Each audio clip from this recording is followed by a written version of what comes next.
fuck it. I'm done. I don't care anymore. We're starting it. Yo, all right.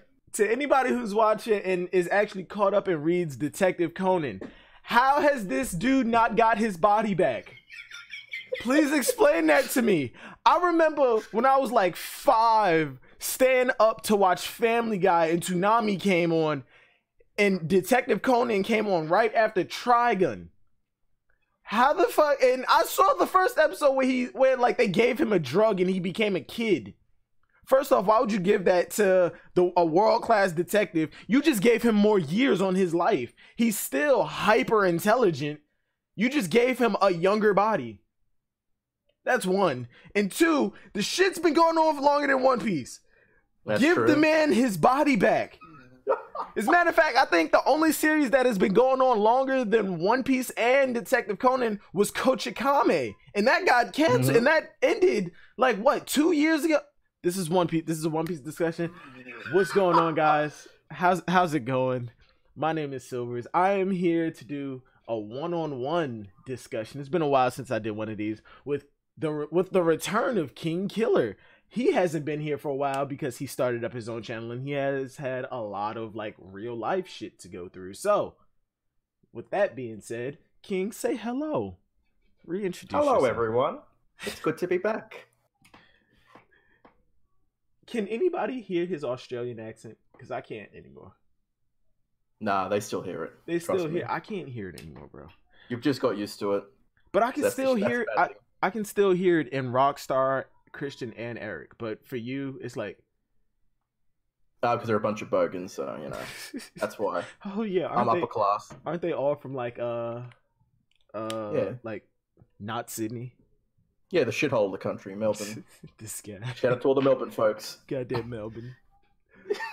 All right. I didn't do a review or a discussion last week for 936, so we're going to start on that. But the chapter opened, well, cover page. Aokiji, it doesn't say whether this is Water 7 or not. So, and I'm just going to assume this is not a cover story. Because it actually does say request. It is requested by by Masato. Oda, when the fuck are you gonna give us our cover stories back? Give me at this point. I would really like to see Caesar's cover story, like the Adventures of Caesar in the New World or some shit. I would too. I want to see Caesar. I want to see Caesar. Give me something. In some kind of cover story, because the requests are starting to get boring again. Or you know what? Give me another Grand Fleet cover story. Or hell, Luffy got his 1.5 billion berry bounty raise. Give me another Dex of the World, because after the Luffy and Sanji's raises, we didn't get a Dex of the World. We didn't.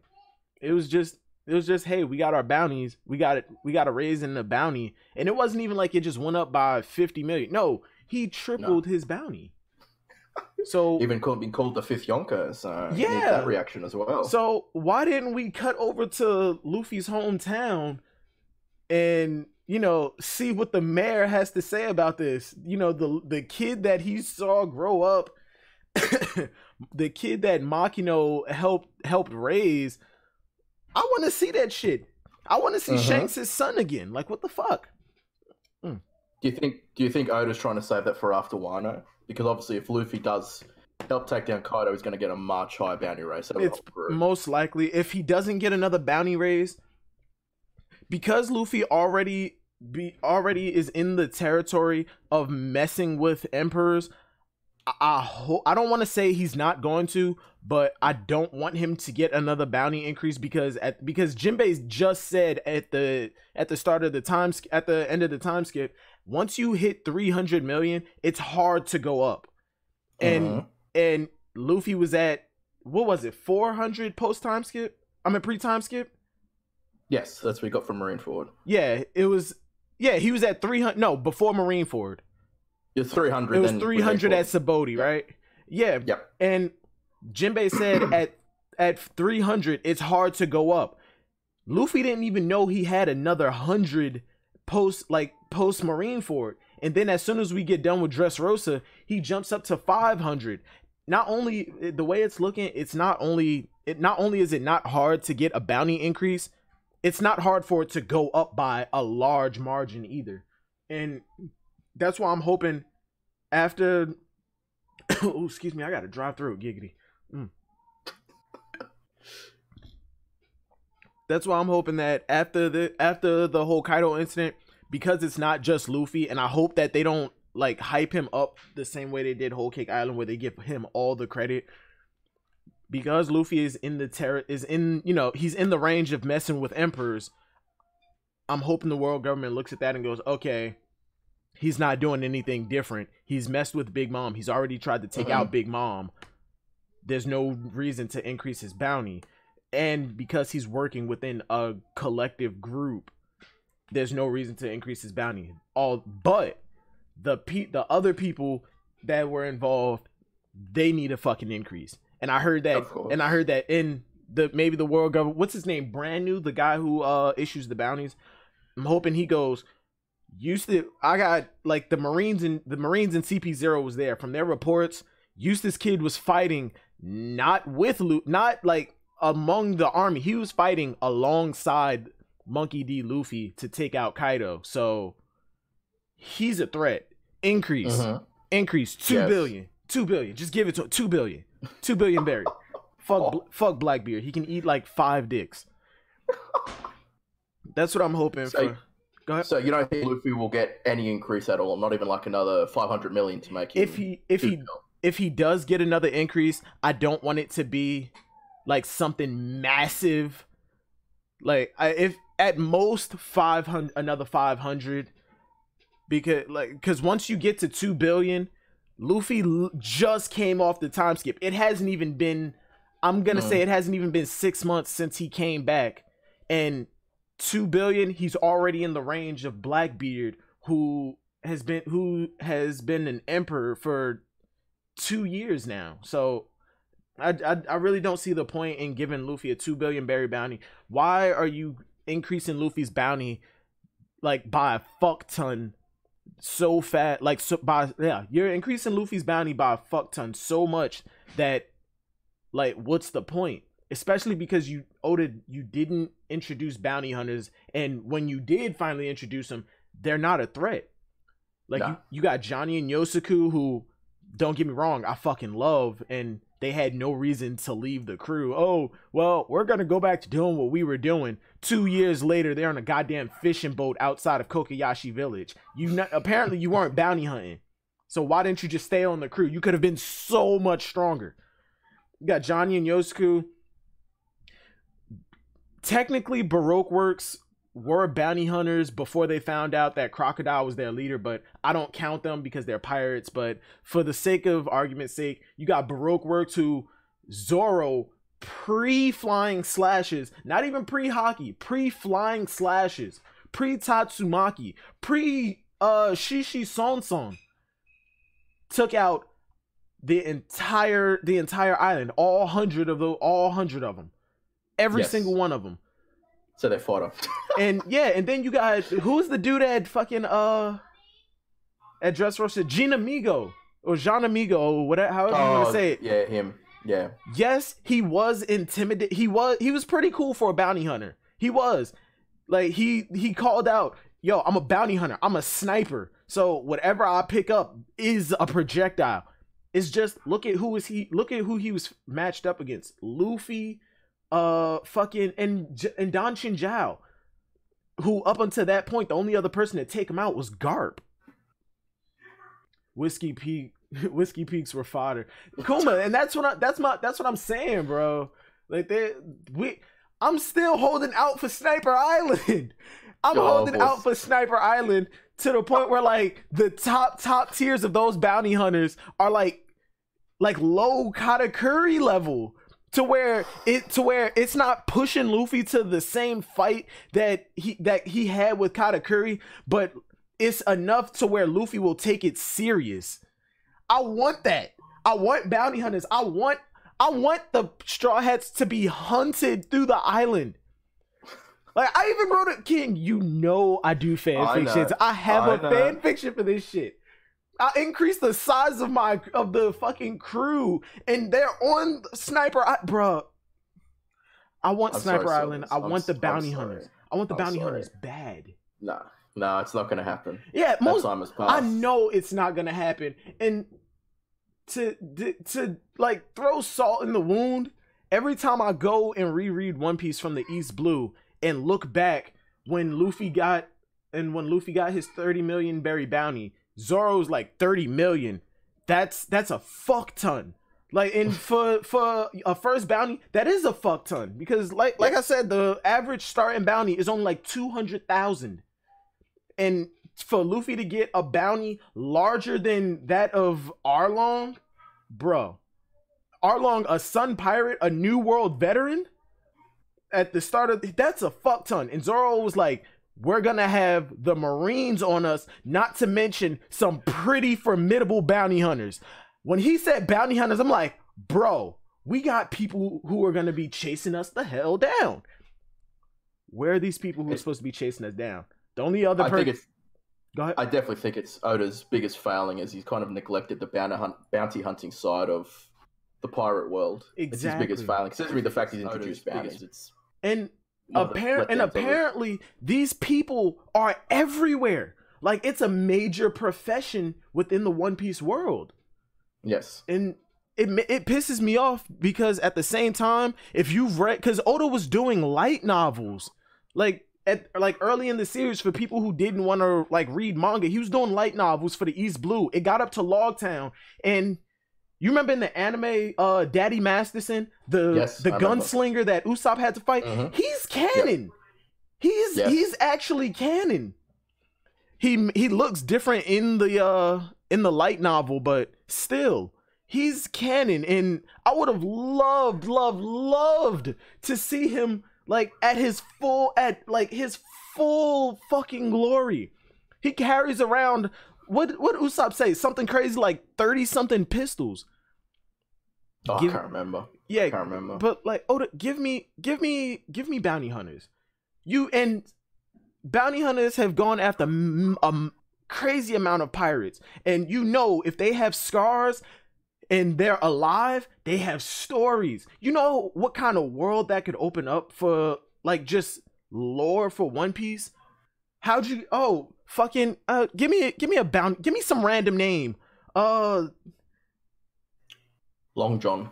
Oh, fucking Long John Silver. Even, yeah, he was a pirate, but still, Long John Silver. How'd you get that scar going across your chest? I went after Whitebeard. I went after a young man. He was massive, but I thought I could take him. I pulled my rifle, and he lifted up a Bacinto that was so massive that I laughed at the very thought of him swinging that.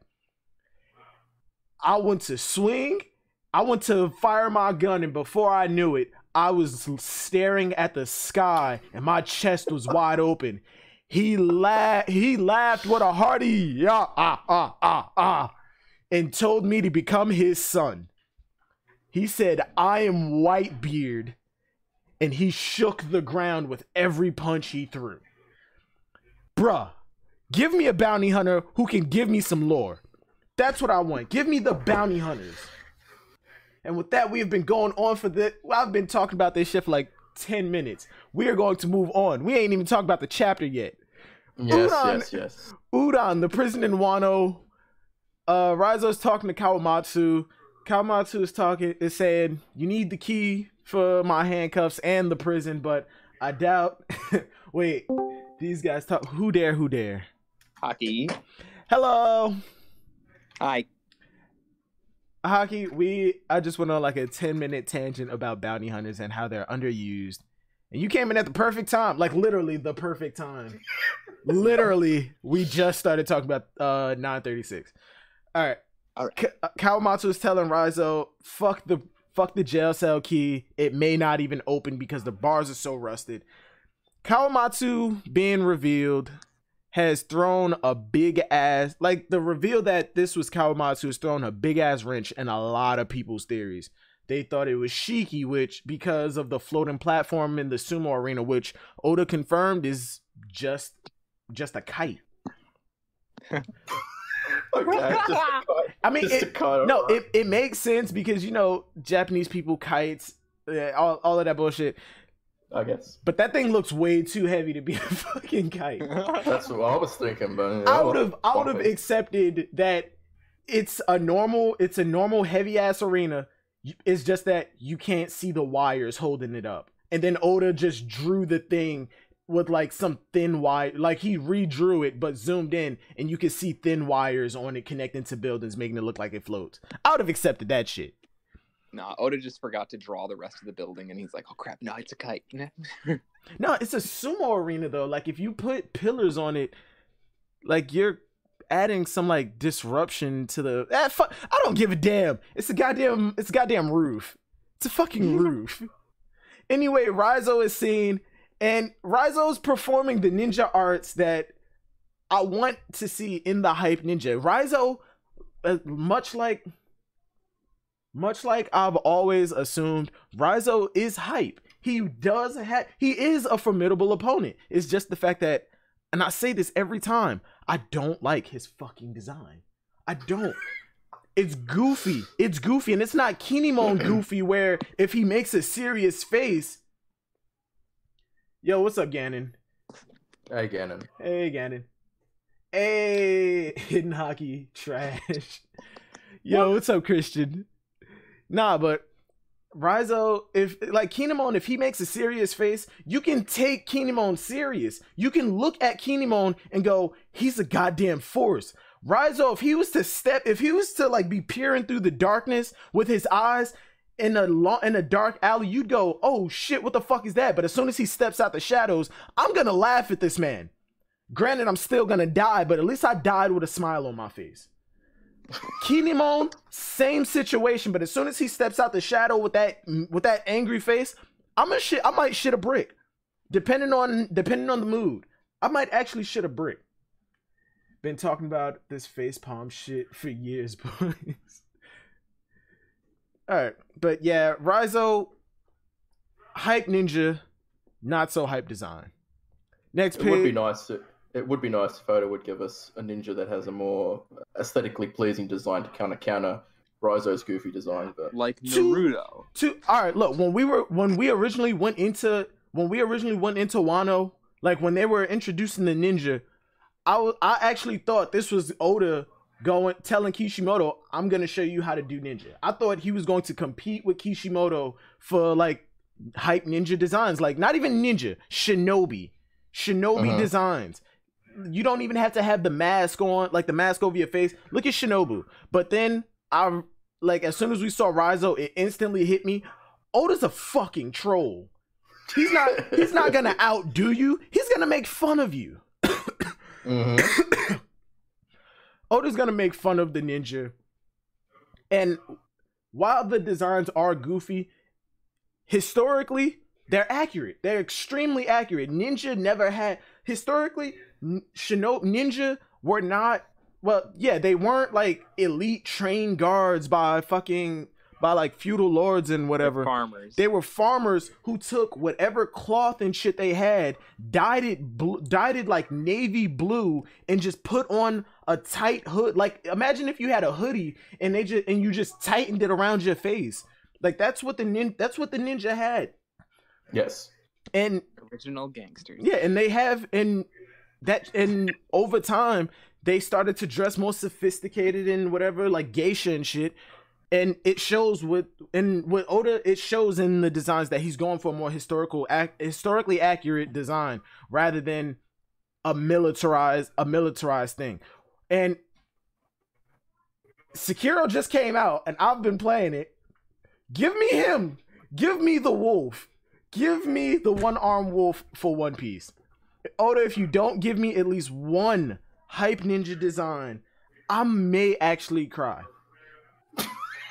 I may actually cry. Prepare to cry, Dark Souls.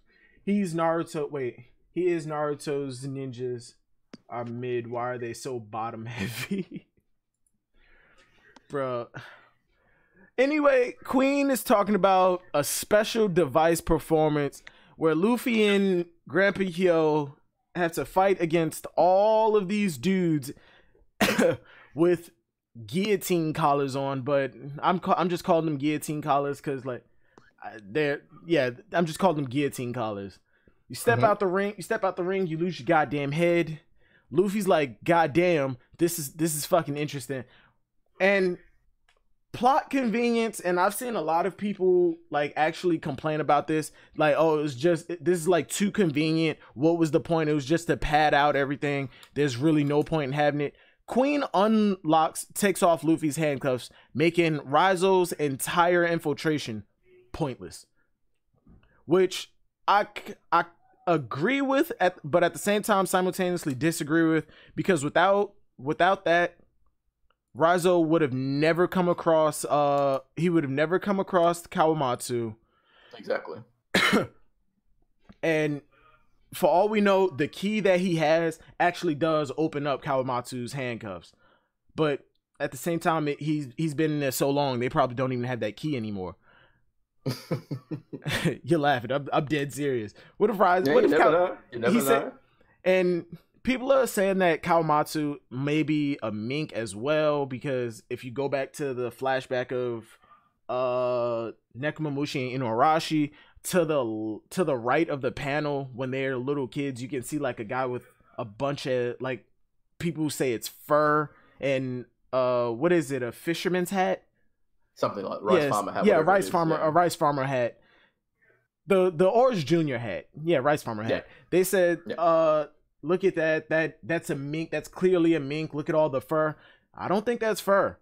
I think that's just hair. Look at the cover page of Crocus sitting down drinking sake with some mysterious person.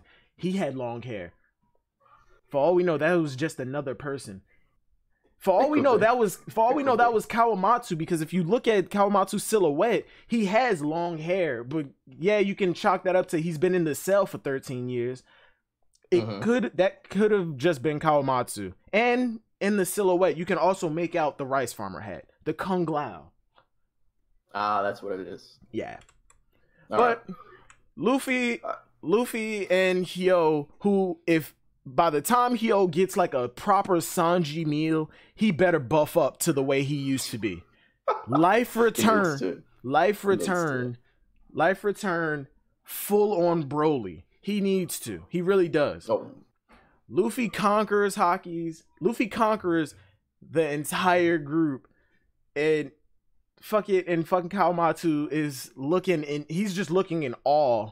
He said, "Don't let Hyogoro die. We need him." Reason one why I think Kawamatsu finds Hyo so important is because one of the nine scabbards. That's one, and two, he still has influence outside of this prison. If they were to leave this prison and Hyo were to rally his troops, he'd get all of those retired, all of those who used to be under him and retired, their kids, and possibly some people on Kyoshiro's side who he converted and they only went over because, you know, best of a bad situation. It's either work under Kyoshiro and abandon Hyo, or I die. And I can't, and they just weighed the options. You can't be any help to anybody if you're dead. Put your pride aside, help the people. That's how I think a lot of Hyo's forces, that's the mindset I think that a lot of Hyo's forces had. And by the time, I've seen a lot of forum posts, like Reddit posts, and hell, even comments on YouTube saying that we don't have a lot of forces when it comes to this fire festival. I disagree strongly. That is great. Yeah. One, Luffy has already been fucked up to the point where he was battered and bloodied from one hit from Kaido. You don't think his Vivre card is losing its shit right now? Or it was losing its shit? We got the Grand Fleet possibly on its way. We got Kid in possibly his alliance coming through. 3 supernova crews. Yeah, 3 supernova crews. Hawkins, I think is turning against Kaido. Drake, I think was already working with The Law. whole Mink Nation. The entirety of the Mink Nation. The entirety. And you can argue all you want. Oh, but they lost to Jack and his gifters. They were holding him back. They were holding him back. And that was them swapping out half of their nation. Imagine if they fought together. And the only reason Jack was even able to get any footing was, again, because they were swapping out one Duke at a time. And at the end of it, he popped nerve gas. Hell, even by our standards, chemical weapons are illegal. And that's in war, where we fly planes into buildings, where we drop atom bombs on large scale cities that disintegrate people, and the only thing that's left is a goddamn shadow that was cast from where they were sitting. That's fucking horrifying. And Jack used. Say it again. Keep going, Silvers, keep going. No, I actually want to hear what you're saying. If this is knowledge about an atom bomb, I'm interested. No, it wasn't. I was just going to make a point to the fact that I think that probably Luffy's side is probably a bit too strong if they have all those people come and join them, because Kaido, if he loses a lot of these alliances, he's going to be looking a little slim in terms of fighting capability. All right, his army will be slim, but look at it in terms of Whole Cake Island. Big Mom's crew was formidable. They were a force, but we were still able to get away from them. I don't want to say easily, but you know, we got away from them with like minor casualties. Big Mom herself was the issue. There was no turning back to stall out Big Mom. The Emperor is the biggest threat. The crew is a threat, but it's a threat that they can deal with. It's just that once the Emperor comes into play, that's when shit starts to get real. So in my opinion, when it dwindles down to, you know, the Luffy alliance versus Kaido, it's gonna be like the Japanese military versus Godzilla. They're shooting rockets at him. You see the explosions, but he's just looking like, bitch, please, and swiping them away. Especially in that dragon form. He has Kamehameha waves on tap. But Luffy's talking about these guys aren't even this isn't even gonna be proper training. It's bullshit. We cut over to the bathhouse in the Flower Capital, and Drake and Hawkins shows up. Apparently, Hawkins knows about the Crescent Moon ankle tattoo. How? Who knows? I forgot who I was listening to, but they said, what if Hawkins isn't rounding people up to capture them? He's rounding them up to find these people because he's rounding up for the Alliance. What if he's already working? Oh shit! What if he's already working with Law? And that's I said, a good point. Like I said, I already think that Drake is working with Law. Maybe Drake turned Hawkins to the Alliance side, much how Law turned Luffy onto the Alliance like late in the game. Because I know I just said it, but I think Drake and Law made up their plan pre-time skip at Sabaody, you know, to take out an Emperor, and you know they realized, okay, our chances are like slim to like -5. Like we owe the universe 5 points. If I can take out his factory, you'll have a better shot at taking him out. Like my chances of coming back alive aren't that great. So yeah, that was the plan. If Law made it out alive, chances were high. But either way, whether he lived or died, he was gonna take out the factory. Maybe Drake recruited Hawkins, and that's their whole side to it. And maybe when Sanji heard that, hey, you know, they had already captured Law's crew, maybe Sanji didn't hear the whole conversation. Maybe he missed the context to it. Maybe they didn't capture them. Maybe they went to them willingly, and now they're hiding out with Hawkins and Drake's side. But then that would beg the question. Then that would beg the question: why did Sanji fight Page One unless Page One is like absolutely loyal to Kaido, like with absolutely no flaws, like with like no doubt? Maybe Drake's crew isn't all completely loyal to him. Would you say Page One is a part of Drake's crew, or is he just a subordinate of Kaido's? Like, I was wondering about that. I would say he's a part of Drake's crew, just because of the whole dinosaur aesthetic. Okay. Hawkins attacks Nami. Robin's like, I've got your back if anything happens. He's like, sorry, I wasn't trying to hide. Drops her towel, and everybody in this bathhouse, everybody. Nami returns with the happiness punch. The last time this massive attack was used was in Alabasta. Oh, it's great seeing it come back. It's been so long. It's great to see it come back. And Eric and Christian, shout out to the Red Force podcast, went on a whole 30-minute tangent about how Nami's body being drawn makes no sense. It's poorly drawn. For a female figure, it's poorly drawn. I don't give a damn. Granted, it's from their point of view, like they're game designers and animators, and they nitpick that shit. Just like they nitpick Ruby, which fuck you guys. It's great, okay? It's fine. It's Oda's art style. What I'm not understanding is, why are the females getting nosebleeds too? Is Nami that attractive? Is Nami's naked body rivaling that of Boa Hancock? Yes. 100%. 100%. Now imagine if Boa Hancock were to drop her towel. Just throwing that. They all turn to stone. They die. Oh yeah, they'd all turn to stone before. Shout out to Shu Sama dropping OP. This guy. Yeah. Who dare? Yo. Is that Shisui? It is. Is that Shisui? The legends up, my brothers. Shisui, the tele-freaking porter. Stone men and women. Zoro, Javon Davis, Zoro's still below Sanji. Okay, we're gonna get to that in a hot second. Let's get through this chapter because where are we at? Right Happiness punch. Happiness punch 936. Happiness punch. Why did Nami go eek? First off, 1, you're in a bathhouse. 2, he said get to it.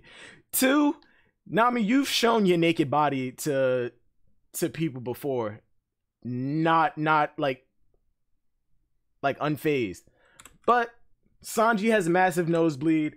The nosebleed gag, I praise the Oda pre-Fishman Island because every time Sanji got perved out, he didn't have a nosebleed. He didn't do the typical anime stuff like of the nosebleed. Now I feel like it's being overused. It's being overused, Oda. You literally caused a whole plot point about a note from that stemmed off of a nosebleed. Seriously? A member of the main crew almost died because of a gag. Funny enough, I looked that up, and it has happened to people where they have bled too much from their nose. Oh yeah, if you break your nose, fucking perving on someone. Yeah.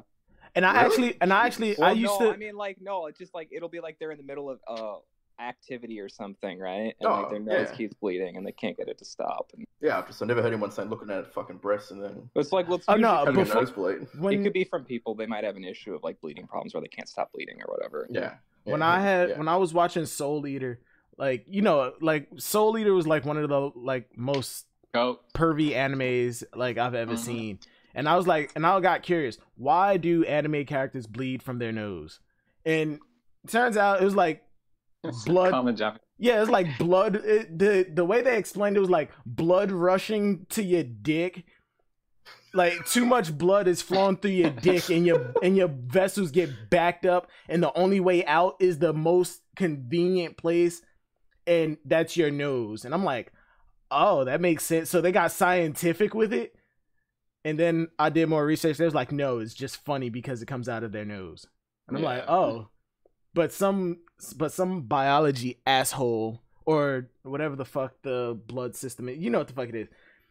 Some asshole decided to look it up and it was like, hey, if you look at the blood flow, the vessels to your dick like are connected to the ones in your nose. So like when you get a boner, that's why it's so easy to breathe, because like the blood is flowing through your head and shit. I'm like, okay, I don't need to know that. Well, I mean, it comes. Let me just like say this, and then like we'll move on. But basically, like what it comes down to is like blood pressure, like rises when you're sexually aroused. Like everybody knows that.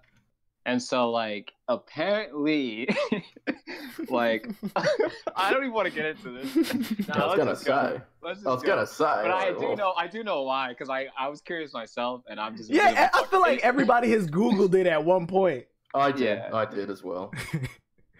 All right, Drake jumps into the bathhouse and sees naked women. He passes out. I have never heard this theory before, but apparently it's like a common theory that Drake is freaked out by blood. And Hawkins like, if you're weak to the sight of a woman's body, say so. And Drake's like, I'm not weak to that. He's like, you're from the North Blue, aren't you, Drake? So are you? What? He's like, so he's like, so are you? What of it? I want to know where this is going, where that conversation is actually going. Because Drake's afraid of blood. Drake's fanboying over Germa, isn't he? Hold on, getting at? He's afraid of blood. Okay, he's afraid of blood, but in the panel that we see when he passes out, he's looking at a woman, not like Sanji blood gag. It was a glimmer in his eye. He saw Sanji's blood, and he was like, "Oh my god, I can't." What? No, wait. The afraid of blood thing. Was that ever confirmed, or was that just like what we assumed? No, it's a common theory. It's a common theory that speculation. I just think it's funny. It's one of those theories that has been around so long, and people talk about it so much. Right? Yes. Yeah, Saboti, and they brought it up about in Lost flashback when we saw Drake. He's like, you're strong, but you're weak. Like you're strong and you have potential, but you're a weak person. It's one of those theories that has been talked about so much, and people agree with it to the point where they just take it as like fact, which I fucking hate that. Yeah, they're wrong. And point to the raid suit. I can't remember if it was canon or if I saw it in one of the One Piece movies. Sanji, when he uses Skywalk, he can't carry that many people.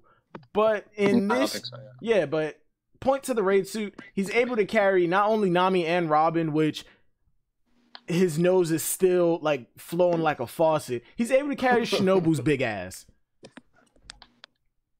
Like a munchkin. Back over at Zoro, the reason that I gave this fucking chapter an 8 out of 10, because I was going off of Eric's logic of if Zoro goes missing again, every time Zoro is pulled away from something because reasons, I was gonna take a point off the chapter. Zoro actually comes across the person who stole his swords. It's not the witching hour boy. It's not the manslayer. Did we ever actually get a name for this guy? Next chapter. Yeah, next chapter. I originally, you remember when Usopp and the Heart Pirates were passing out the cards? There was a guy that we saw that I originally thought was him. Oh, yes. But I know who you're talking about. Yeah, but it's not. Their mustaches or face paint curl, like under their nose, it curls, like his curl down, that guy's curls up. It's two different guys, even though they look pretty much the same. Apparently, this guy has some lore behind him. He's like a thief, and he was defeated by like Benki. Yeah, the Benki lore. Yeah, he was defeated by like some powerful samurai. He pledged his loyalty. This may be how Zoro finally recruits a strong ally. But that's how 936 ends. Now, let me start by saying this about 937. I'm not reading the Viz because I wanted to get King in on the discussion. We are reading. I'm not reading the Viz, so I'm doing it from Jaimini's box. it was worth sacrificing it for King because King hasn't been here in a while. And like my Sundays are his Mondays because he's in Never Narnia. Madagascar. Yeah, Madagascar and shit. I like to move it, head ass. One Piece is on the cover of Shonen Jump again. Fucking beautiful. Again, we get a better colorization of Kitetsu II, which, by the way, where the fuck is this sword? When we break out of the prison, I assume we're going to get that sword back because Kawamatsu needs a weapon. Either Kawamatsu or Hyo. Hood translation. Yeah, but Kawamatsu or Hyo may need a weapon. I don't think Hyo is going to get a weapon just yet until he meets Sanji. Sanji's like, oh, damn, you're malnourished. And everybody's looking like, what? I thought he was just small. He was like, no, eat this ramen. Hyo goes, oh, goddamn, this tastes just like one of those recipes that weird geisha guy came and gave us. And we get some lore on Ivankov. Headcanon. But...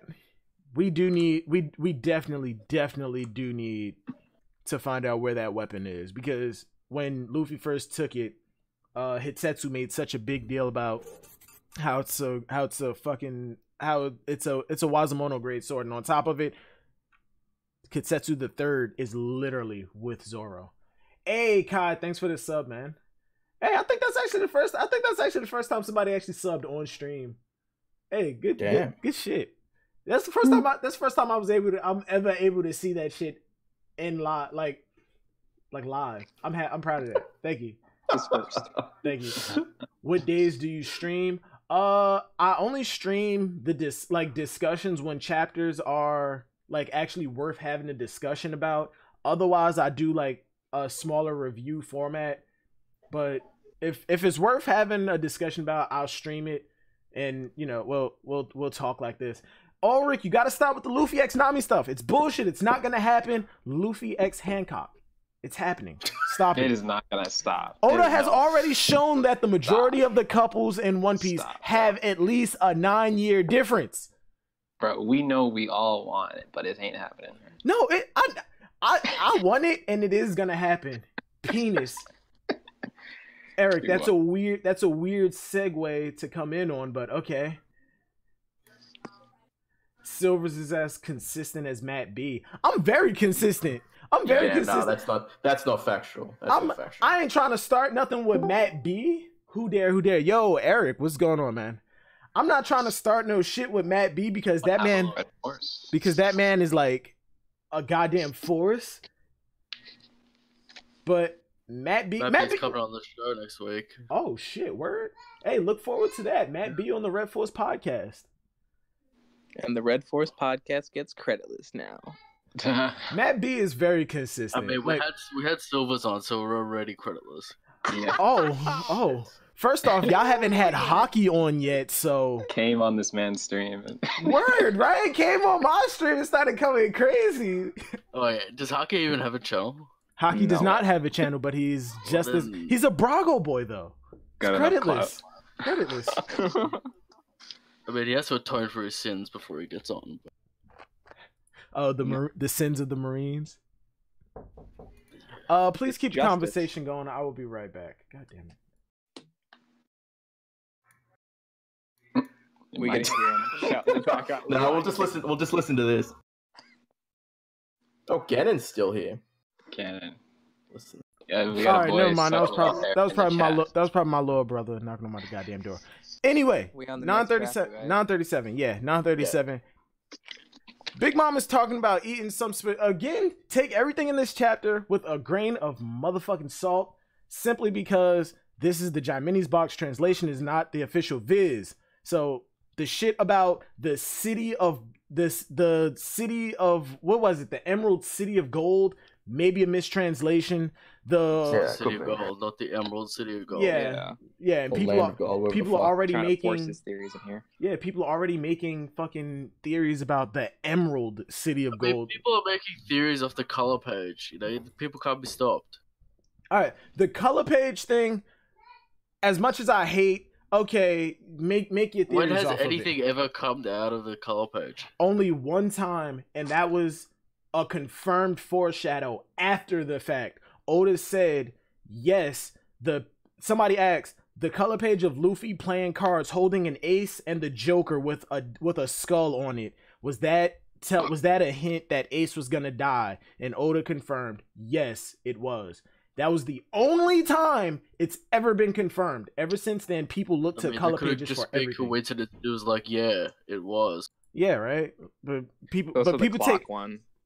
What clock one? I'm just waiting because someone came up with the time travel theory of like what would happen because before the whole Momo's mother thing. Yeah, the color page. Yeah, the color page of them like fixing up a clock and shit. I know what color page you're talking about, but still, none of it has ever been confirmed. The only one that has ever been 100% confirmed by Oda was the Ace Death color page with Luffy playing cards. That's the only thing that's ever been confirmed. Hey man, 944. Yeah, that's the one that I'm absolutely waiting for. I'm waiting for 944 with the whole Zoro sitting on a tombstone with that fucking number on it. Once that chapter come and goes, everybody needs to shut the fuck up about color page theories, because that how long has this theory been in the making? Like 300 chapters. Whatever the case. Yeah, but it doesn't matter what happens in that chapter as long as Zoro's in it. People are gonna be like, yeah. Pretty much. We get to that chapter and we're gonna meet Ryuma. Oh, Zoro's gonna die. Zoro's gonna break a sword. What do you mean we're gonna meet Ryuma? Like the spirit of Ryuma. He's gonna come back to life. The person with the time fruit sent Zoro back in time, even though he can't go the fuck back in time. That is an actual theory on Oro Jackson. The awakened time fruit lets you send people back in time. Would it just turn the ground into time? And Zoro is actually Ryuma. Stupid fucking theory. If Zoro's actually Ryuma, how did Zoro fight himself? If he died back then. It's fair to say that Zoro is a descendant of Ryuma. Which I hope is not the case. Zoro having any kind of relation to Wano, in my opinion, it's like he was born with an unfair advantage. Even if he wasn't, but like, even if he's a son of Garp, son of Dragon, and grandson of Garp, it's like we don't give Luffy that same treatment. Okay, but much like Ace, Luffy was like nothing when he was younger. He didn't have like inherited strength. It wasn't on some Naruto shit where he was born with like massive chakra storage or anything. Yeah, and so was Zoro. Zoro was a bitch when he was young. Okay, yeah, touche. But Zoro being from Wano is just a country of like famously strong swordsmen and shit, and Zoro being from there, I just don't like that idea. I want the more started from absolute nothing. There is no I have a secret lineage or some shit. Yeah, but how many times does Oda have to tell you that bloodline doesn't matter? Oh yeah, I know bloodline doesn't matter. It's just it still picks at my brain a little. It'd be dumb if he was the son of Mihawk or something. If he was the son of Mihawk, I would be trash. I would probably drop One Piece. Zoro's thank God, it's definitely not true. It's definitely not true. You don't want it. You would not drop. You would not drop. Yeah, One no matter how trash things get, we're not dropping One Piece. Yeah, I still kind of sort of keep up with Fairy Tail. I'm not dropping One Piece. What? Yeah, that's trash. I don't read it. I don't read it when the chapters come out because I don't even know the fucking release schedule for Fairy Tail. But whenever I'm on a website and I see that there's a new chapter, I go back and I click on it and like, okay. Kitties, don't you? So he likes what he likes. I'm not gonna deny it. Hiro Mashima's a great fucking artist. He is. Yes. Don't let Christian hear you say that. What, he doesn't like you? Oh yeah. He's gonna come after you.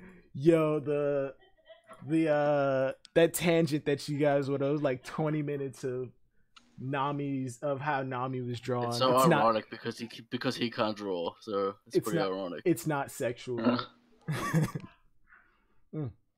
Wait, Christian can't draw? I think Christian can draw. He draws better than I can. Yeah, but he's no good. Yo, you guys are wild. Anyway, Big Mom Big Mom is craving a specific. What the fuck is she talking about? Her and Otama are talking about a specific food that Big Mom cannot wait to get once they get to this goddamn prison. And Chopper is literally losing his shit. He's literally shitting bricks because he's afraid that when they get there, shit's probably gonna go down. Now, in the fucking chapter, we can see that Napoleon is still KO'd. Am I crazy for thinking that when Napoleon wakes up, that is going to be the catalyst somehow, whether it be him informing Big Mom or Napoleon being directly linked to Big Mom's brain or whatever? Napoleon is going to be the catalyst to Big Mom getting her memories back. Am I crazy for thinking that? Because on Oral Jackson, there's a fuck ton of people who call me creditless, who say that's fuck. I don't agree with that. I don't agree with that. Basically, she'll get her memories back when it's like Oda wants it to. I don't think there's gonna be like a big event that'll trigger her memory. Oh yeah, it's not gonna be a big event, but I'm saying like when Napoleon wakes up, that is what's going to that may trigger something to bring her memories back. It's not gonna be Big Mom. I think it's gonna come back in stages. Like she'll see Carter, and then she'll go back to like her Rocks Big Mom version. She'll remember that part, and slowly but surely she'll start to progress back to. And then at the end, she'll remember Whole Cake Island.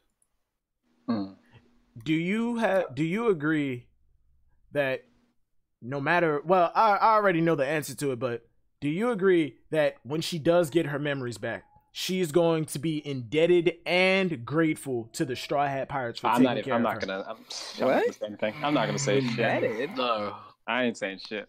No, she's sweet. She's sweet. I actually want your input. She doesn't. Dude, she doesn't remember that Sanji made the cake. It's not like she's gonna remember. Even if she did, even if she did in the first place, even if she did remember, know that Sanji made the cake. So the fuck what? Like you're a great chef. Now you're mine. People say that like she's gonna unlock the memory that she ate the kids when she gets her memory back. Doesn't make sense because she doesn't remember eating them.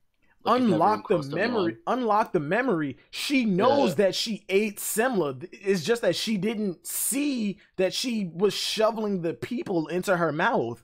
There is no she has no memory of eating them. Yeah, there is no realizing, oh man, I ate them. There is no unlocking the memory. People see like Big Mom's story arc is directly related to Struzan, but when you actually go back and like read that little flashback, it's completely linked to Mother Caramel and has nothing to do with Struzan. People just kept counted Struzan.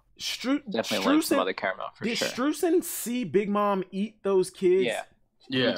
He did. It was him and that one giant. Yeah. Oh yeah, the giant. Yeah. The flashback so Mother Caramel and Elbaf rather than like Big Mom, to be honest. Yeah, but people like, Struzan corrupted Big Mom, so like Struzan's gonna be like he didn't corrupt Big. He played a part in how she turned out, but at the same time, that's the progression. She went into being a pirate. That's the progression of a person's personality when you're conquering the world. People say like she's gonna realize what Struzan did to her, and then she's gonna become good. And I'm like, no. She's not. If you want to complete Big Mom's story arc, she has to know that Mother Caramel was a bad person. Telling you things, Eric. It's JB. It's pretty much JB. He's a psychopath, basically. And the JB boys. He's a psychopath. But back in Udon prison, we'll get to the Big Mom stuff apparently Chopper and the others aren't manipulating Big Mom into using her as a weapon for the prison. They're just like carrying her because they feel bad. They're not using her. Feel bad. Chopper is literally using her to break Luffy out, and he's actively lying.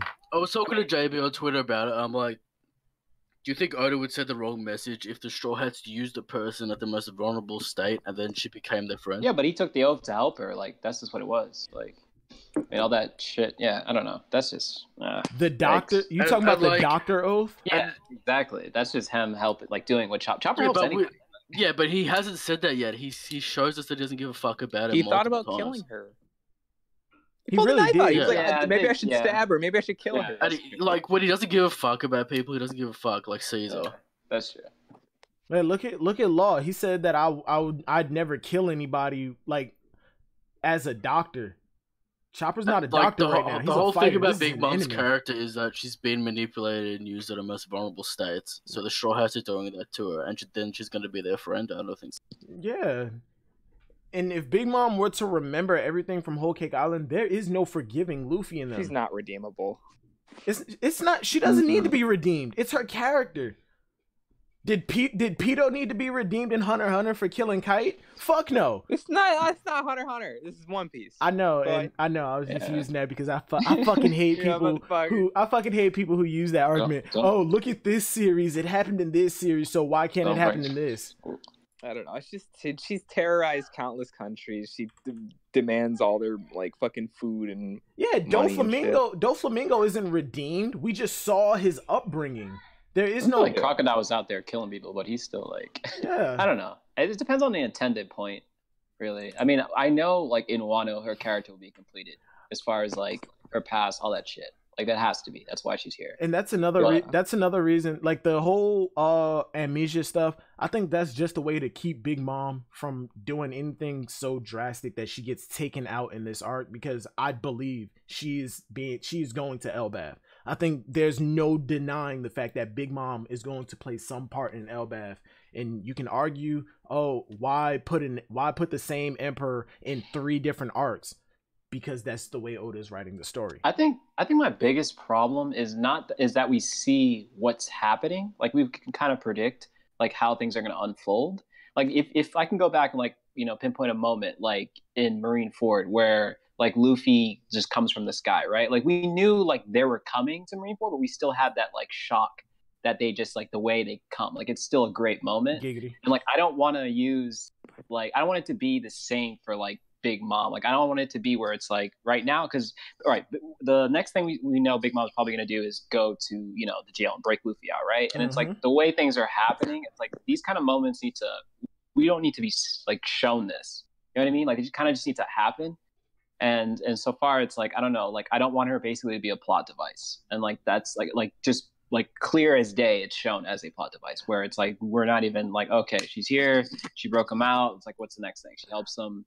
Or like I don't want things to unfold that way. Like I kind of want her to be like the unexpected out. Like she gets her head cracked open and dies. Like what I'm hoping is after the whole prison break thing, Chopper and them go, okay, Big Mom has served her purpose. We fucking out of here. We can leave her behind, and she's either taken in by Kaido, who starts to use her, or her crew gets her back. Yeah. And now they have to deal with the whole amnesia mom thing. But back in Udon Prison, we get the Rayleigh flashback about invisible armor. Luffy is talking about how Rayleigh repelled that elephant by barely touching him. People are looking at this as if this is a new concept to Haki. I disagree, because you're adding Haki was already explained and shown in Amazon Lily to add force behind attacks. Rayleigh raised his hand at the elephant, and I guess you could say it's Akainu and we saw them do it. We finally got confirmation on how the fuck they did that. Sentomaru and the Boa sister. Yeah, that's basically no, they didn't. No, Marigold. She blocked. She blocked. Yeah, it bounced Luffy's. It bounced Luffy's attack. It bounced Luffy's attack. The same thing Rayleigh did is literally what Marigold and Sentomaru did. Oh yeah, that's what he said? Yeah, when he's like, I've seen that when before. He saw Rayleigh repel the elephant, they showed Sentomaru and Marigold doing the same thing. So those two advanced Haki users. It's not a new concept. We've seen it. It's adding force behind an attack. It's either advanced Haki or, like Future Sight, it's another branch of armament Haki. Either way, it's not a new concept. We've seen it done before, but Luffy has not mastered the way to use it. He may be able to Haki, there it is. He may be able to add force behind his attacks, but not to the degree where he can just stand there. He can like just raise his hand and a massive shockwave comes out. Scorpion dude is talking about, if you just let me in, Queen, this would have been over already. Didn't Luffy already know diff this man? Different forms of it. You can see like the tiers, like from low to high. With the panel you posted, it's almost like Mario goes at the bottom. Like really.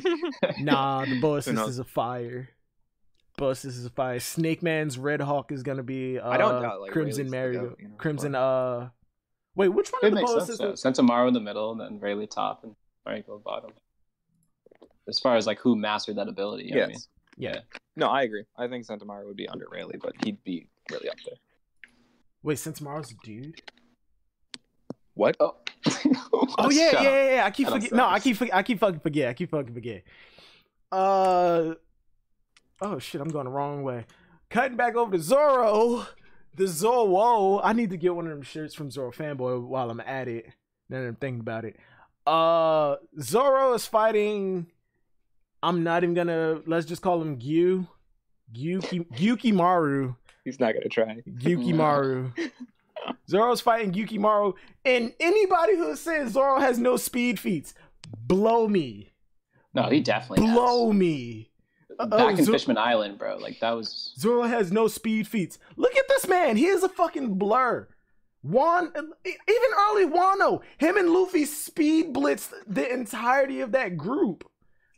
Yeah, anybody cool. who is downplaying Zoro can. It's funny because we talked about that speed feat too. We really did. Yeah, which is hella funny. Zoro is the second strongest. He is. I remember because I kept fucking with Eric about how he had Conqueror's Haki. I mean, Zoro Jinbei's stronger. Zoro does have Conqueror's. Zoro does have Conqueror's Haki. It just hasn't utilized. It just hasn't. Like, I was like, that was it. That was the moment. And I was like, shut the fuck up, dude. Oh shit. But the Zoro is fighting Gyukimaru, the highway robber, and again, grain of salt, not the official translation. The highway robber. Come on now, stop. Yeah, I don't know about the sword god thing too. I gotta wait for the official. Yeah, the Ryuma, the sword god. I've been saying for a long time that like Zoro's new epithet, sword god. I don't know. I don't fuck with it. I don't know. It just sounds like I like cheesy. The sword cheesy. I prefer Demon King. Yeah, I was about to say even Demon like King sound. No, that's cheesy as hell. That's cheesy as hell. I love that shit. I love that shit. The Demon King, motherfucker. Yeah, that's cheesy as hell. That's the way, bro. What's wrong with Sword God? Thank you, Kuma. Dragon Quest. So Kuma always has this shit. I don't know. Like I gotta wait till I don't know. There's gotta be Kuma with a better name. Like in all reaction. All right, it sounds alright. And this fight right here spawned another one of the bullshit theories. Like it didn't spawn one of the bullshit theories, but it's adding fuel to one of the bullshit theories that if you like imbuing Haki on a sword for long enough turns the sword black. This is one of the reasons that I say wait for the official. Bro, let me show you a screenshot of someone said that shit. It said the Shusui. Wait, is it Shusui? Yeah, Shusui. Yeah, Shusui. Every time I think about the name, I gotta look at your name for it. Like your name is Shisui. Shisui the teleporter Naruto. Sword is Shusui. The sword became black while under Ryuma. The sword is a black blade. People say it's not possible to make a black blade. Yes, the fuck it is. It's called tempering. It's called tempering a sword. You can temper the sword to have a black finish. It's almost like staining wood. You're just changing the color of it. But it also depends on the material, the type of metal that you're using. Some metals, once you shape it and heat it up and craft it, it naturally turns black. It's not Haki being permanently imbued into a sword. It's not how it. No. If that is confirmed how it happens, I will apologize. But until that moment, no. Oh, dude, he's making the blade stronger. He's gonna do it. Yeah, a bit ridiculous. That Kotetsu blade, he's keeping it. It's gonna get stronger. Now, Kotetsu the third.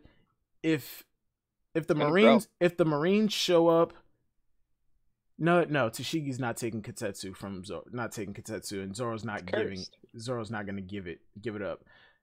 If Zoro, I think he is leaving here with Kotetsu the second. And the ideal thing, because Wado and Wado and Shusui are in the same grade of Wazumono class. Like, they're in the same class of Wazumono grade swords.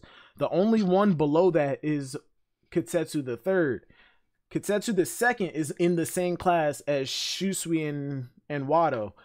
The ideal thing would be for Zoro to upgrade Kotetsu, but all of the controversy and shit surrounding Shusui, all of the controversy and shit surrounding Shusui and Wano, I can either see Zoro leaving Shusui in Wano, respect, this belongs to you guys, or he gives it to Momonosuke, it stays in Wano, or it's with someone from Wano, because like I said, like I've said multiple times, I think Momonosuke is going to join the crew. But then that leaves Zoro with 2 Kotetsu swords. You really tried to slip that in there. Nigga, I'm letting my opinions be known. Look at No Mike though. That mean you code black with a lot of hockey. Stuck black. And of course, the name of that person is Carrot. Fucking Carrot. JB server. From Joy Shout out Boys. Carrot, bro. We appreciate you. Of course, the person's name is Carrot. A man with his words, But Otama and I'm just calling it. Otama and Komurasaki show up, asking for help. Otama. Toko. And Toko and Komurasaki show up. I call it Otoko. and one of my theories goes out the window. Denjiro being the manslayer. Not possible. They show up asking for help, and the manslayer shows up, and it's not Denjiro. He is Kamazo the manslayer, a hired assassin for what the hell is his name? I don't even care. I've lost. Orochi. Orochi. Yeah. I've lost so much hype for the Shogun. Yikes. I forgot this motherfucker's name. But if we take the biggest L and Orochi's actual, you just fucking around, oh shit. Yeah, I've already said it. Orochi is probably a joke in his human form. He's nobody respects him, nobody whatever. But once he gets mad and goes into his Orochi form, his Yamata no Orochi form, he's probably a goddamn force. But he looks goofy. With him for the fact that he was just silly, or I don't know, whatever. He looked like Raizo, and I couldn't take him serious. Way too angry too quick. I'm yo, and chill that's out. why I'm hoping he is a fucking, what do you call it? A fucking body double. Like Hitler had a body double. It's not likely. It's not fucking likely. But I'm hoping he is a body double, and what's the Shogun nigga looking ass name. What's his name again? Kiyoshiro. Oh, yeah, Kiyoshiro. Yeah. I'm hoping he's clean. I'm hoping that Orochi, the Orochi that we've been presented with is a body double, and the real Shogun, the real Orochi is telling him, "You're Orochi. You have to be the Shogun of this country. You have to be the leader." And this dude has acted out the lie for so long that even he believes it. And what was the Game of Thrones reference, Kuma, that you fucking loved? When Orochi lost his shit and got mad and started spouting out, "I'm the Shogun. I'm the one who killed Orochi. I'm the one who killed Odin." Any man who has to say "I am the king" is no true king. No true king. Yeah, you didn't do anything. The real one did. You believe the lie so much that you can't accept the actual truth. That I hope to God that he is a body double because I actually want to see a pure sword, a pure blade on blade fight, which is technically what we're getting here. But I want to see it more drawn. I want to see it a lot, like drawn out a lot further. Mm-hmm. But I think one thing that we can all agree on, the woman carrying Toko, that's Komurasaki, right? Yes. In the anime, if this, let's just say what she is, if this bitch shows up with green hair, that's Komurasaki. Unless the green hair thing is like just like one of those powdered wig things that she can just take off whenever she wants. Tywin is a beast. Of course he is. He even died like a goddamn king. Nah, he died like a bitch. Nah, he died taking his shit. He died. He was such a goddamn force. He had to be killed on the toilet just to bring down his hype. That is not how I want to go. Game of Thrones final season is get my coming body. out. I stink like shit. Like nah. Like he died emptying out the sins of his body.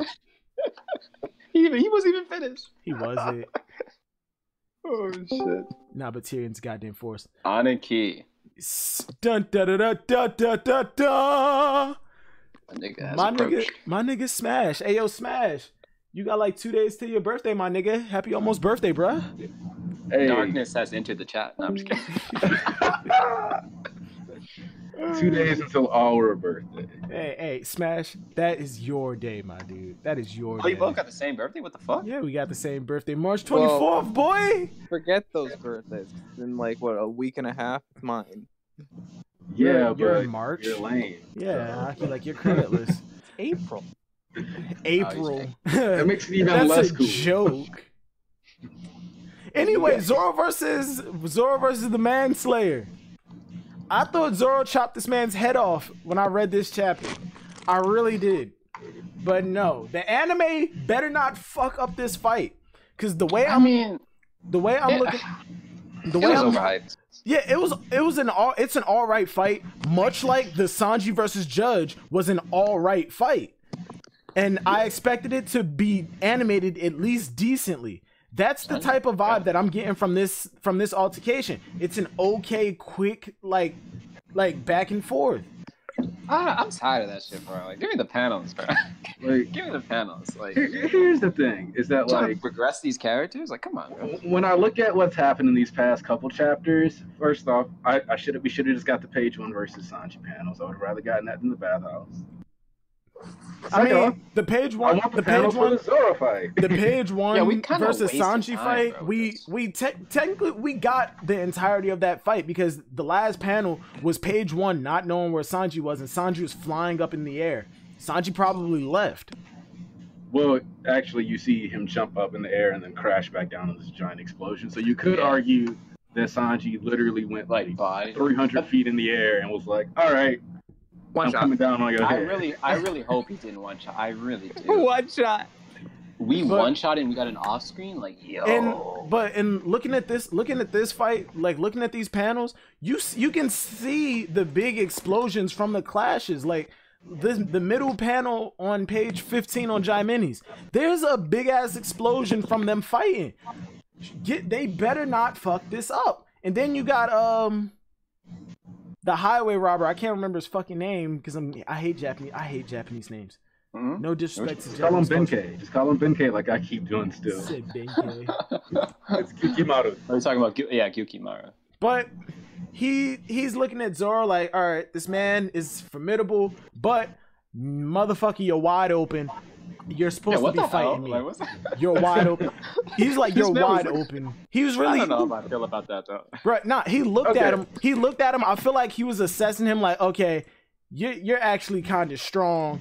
It looked like he was just pouting, bro. Like, I want my turn. Like, somebody needs to identify that kanji. But that's the thing, right? Like, he's like that. I agree with you though, Shisui. That's kind of like it felt like he was like, man. But also, it felt like he felt like Zoro should have won already, almost. Yeah, right. A little bit of both. Yeah. Like you should have won. He's disappointed. Okay. Like, he's looking at him like, yo, you should have won already, and on top of it, you're wide open.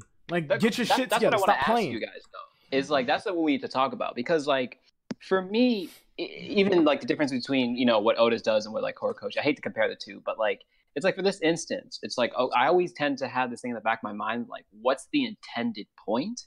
You know what I mean? As like things like progress in chapters. So like when we got to this like part in this fight, I'm thinking, okay, if Luffy is getting like, you know, stronger or whatever, that's the case in point, whatever is happening at that jail with Queen, it's like, okay, I'm assuming this is Zoro trying to get to the next level, like trying to progress and, I mean, you know, for all we know, how strong he really is. For all we know, Zoro has already been this strong. This is where Zoro has been. That's what I'm saying. I'm like, how? I'm like, I don't. That because okay, here's the thing. We've seen Oda like training, like having somebody work out once, and this is the first time that Oda has acknowledged training directly on panel with Luffy. But we also did see like, you know, Zoro lifting weights. The Straw Hats are always training in the background. Yeah. They're like, that's important to remember. So like Zoro hasn't been at this level like since Fishman Island. That like they're always trying to improve. We've already seen him do this move before. Well, not the onigiri. It was a different move before, but it was like it was Pika. No, it was. And it's like, oh no, that was the 3,000 Worlds. We saw Purgatory onigiri in Fishman Island. We saw cleaned Pika. Oh, hold on, I have the panel actually right here in the mic. Yeah, that's the 3,000 Worlds. That's the one where he. No. 3,000 Worlds is when he isn't 3,000 Worlds the one where he cut. No, that was 3. Yeah. Oh yeah. Right. It was. He did it twice. Yeah, he it's did the it twice, same move. It was just that the one that he used to cut the island. I mean, cut the. But it's like regardless, it's like the same concept, like right? Like it's like we've already seen him. We know he's strong. Like that's already been showcased. Like since Fishman Island. Yeah. The way that I look at it is that Zoro has always been this strong, and it's gonna sound blasphemous because I do think that Luffy was always stronger than Zoro, even post time skip. But the way I'm about to explain this makes it seem like Zoro is above Luffy. But you're saying skill wise, he just Luffy's just even more ahead. Luffy has the power. Luffy was all right. Zoro was always at this fucking tier. He was always at the top of where he is now. Hell, even him taking this stab, I don't think that was something that to be that big. I don't think it was all that big because literally the next page, Zoro looks up with a goddamn evil smile, like you just fucked up. He's a tank. He always gets damaged. Yeah. Yeah, but people look at that like, oh, Zoro finally got hit. That's trash. This is where this is Zoro's cap. No, Zoro has always been at this tier, but Luffy has been training constantly to get to where he is now. The way I make it sound is that Zoro was above Luffy at one point, which some people actually believe post time skip. No, it's just the way it's presented. Zoro has always been that serious. I have to take every fight as serious as I possibly can. Otherwise, like if I fuck up once, I'm dead. But what is the point of that? Like I don't understand. It's his character. Whereas Luffy is more goofy. Yes, but showcasing him on that level, like where does he peak? Like where's the struggle? Where's the struggle? I think we're gonna see his struggle this arc. Because to me, he low dipped him. Unless this guy's okay next chapter. Possibly. When it comes to bladed weapons, bro, they're a decisive slash. Just got easy fights. A decisive hit. That's why people say Zoro one shots all of his opponents. You introduced the guy with a name tag, and he got one shot in the chapter. That's how sword fights are. When Oda does a sword fight, even though like people in the series are tanky as fuck, when it comes to sword fights, Oda gets realistic with it. One decisive blow from a bladed weapon, and you're fucking done.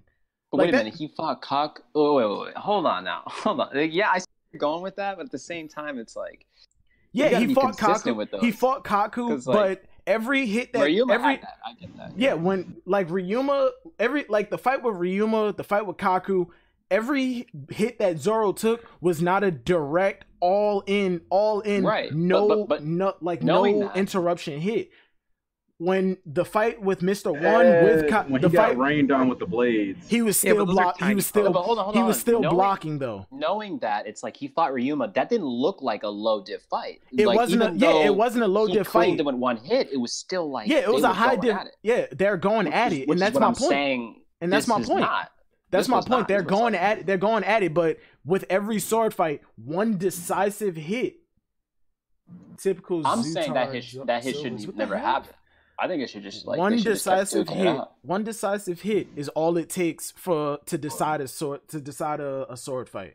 But why did that happen though? What do you mean? Why did it happen? It's like you could have just had them duke it out and then like something progressed. They did duke it out. They did duke it out. Like they had what is this? He showed up right here. First blow 1, 2. Hold on, 1. Duke it out, bro. He loaned it them. Like, here's the thing. They literally had like 5 pages dedicated to this entire thing, with the last one being the onigiri. It wasn't a big fight. It was an altercation. It was an altercation that ended. We're talking about this. It wasn't a high diff fight because this guy wasn't that formidable. It's like that's the thing. Why waste? What is the point? Like, why waste his time to show what? That Zoro's strong? Like, I don't. To recruit. That's what I think it is. To recruit. Are you saying that like, if he's just gonna kill the manslayer in the same chapter we get to meet him, like you feel like what? Like all the pages leading up to it is kind of like, okay, so this character was introduced just to try to kill Komurasaki, just so Zoro can kill her, just so we can get. No, he was introduced. The point was to have her chase to Zoro, and then Zoro just was chasing them. See, you're man. You're talking about why?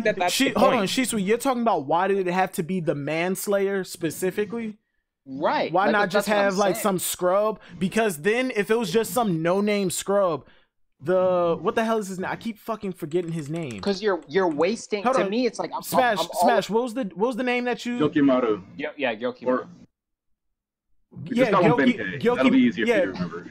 Gyokimaru or Benkei, the highway robber. If it was just some no-name scrub. Because the manslayer is already known in Wano to be like this mass murderer. He's a fucking force. So you have to assume that Benkei knows who the fuck he is. If Zoro was to take out some random no-name dude, there would be no reason for fucking Gyokimaru to look at him and goes. The result we don't know yet because it ended with Zoro taking him out. That's why I'm the panels with the highway robber, like we just discussed, he's looking at him like, this fight, you should have ended this fight already. And on top of it, you're wide open. That's probably him. This is probably Zoro recruiting him to his side. Zoro took out a force in Wano, somebody who in Wano even the authorities can't get a hold of. Zoro just took him out with no problem. If that's the case, then okay, then I will be more accepting of like whatever. But it's like I'm always trying to see the point of like. And Zoro even said introducing a character and then doing something like, and I don't know. And on top of it, Zoro even said, "You have all of these weapons. You have all of these weapons. We need weapons for our side. You're gonna give me back my sword, and those are gonna come in handy." He's a weaponsmith. He's like, at the end of the day, definitely people coming are just gonna remember how badass Zoro. Like, if I'm being completely honest. Yeah, the manslayer wasn't shit. Like all we character. We got like, Gyokimaru looked like he is at a higher level than Kamizo. That's the other problem. Yeah, he does. Is that it looked like Zoro went from a fight that was harder to one that was easier. Right. Like just so we could get like an actual conclusion to that fight, but because it was easier for Zoro than Gyukimaru. It was easier than Gyukimaru. It was easier than Gyukimaru, but at the same time, it wouldn't be an easy fight for just anybody. It's an easy fight for Zoro, and that's a display of Zoro's strength. Another problem with that, what I felt is that like I didn't give a shit. Like I just when I saw the Ryuma fight, like I was so engaged with it because they had built up Ryuma's character a bit. And, like, but at the same time, that's Ryuma. That's Ryuma. For this, it's just that was an arc conclusion, though. Yeah, and for Zoro. That was Zoro's one-on-one. This is just giving Zoro some. This is just giving Zoro some like just something to do.